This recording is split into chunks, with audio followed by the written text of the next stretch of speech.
Assalamualaikum warahmatullahi wabarakatuh. Panjangnya doa. Allah. Doa reflektif istiqorah. Jalan antara dua jiwa. Okay, saya sharing sikit. Tadi saya tanya untuk soalan kita nak buku kepada solat istiqorah kan.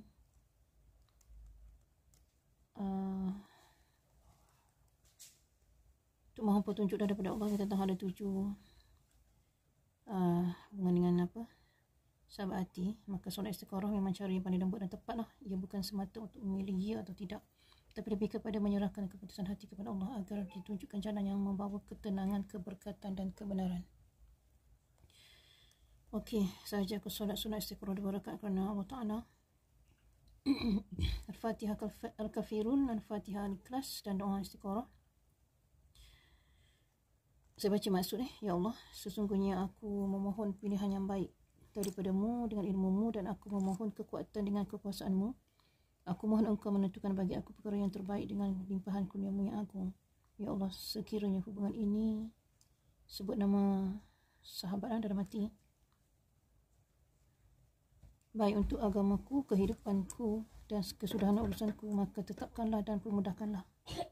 Anas rehat dulu, Mama buat kejejak. Tetapi jika ia buruk bagi agamaku, kehidupanku dan kesudahanku, maka jauhkanlah aku daripadanya dan gantikanlah dengan sesuatu yang lebih baik, serta jadikanlah aku redha dengan ketetapanmu. Okey, selepas solat tak semestinya kita mimpi datang terusan malam ni kan. Kadang-kadang Allah beri tanda dalam bentuk rasa hati, semakin tenang atau semakin berat, atau Allah gerakkan keadaan seseorang menjauh, atau tiba-tiba ada ruang pertemuan semula. Semua itu tanda ilahi kan. Kita tak pasti macam mana Allah nak guide kami kan. Macam mana Allah nak guide kita berdua. Okey, satu doa tambahan version reflektif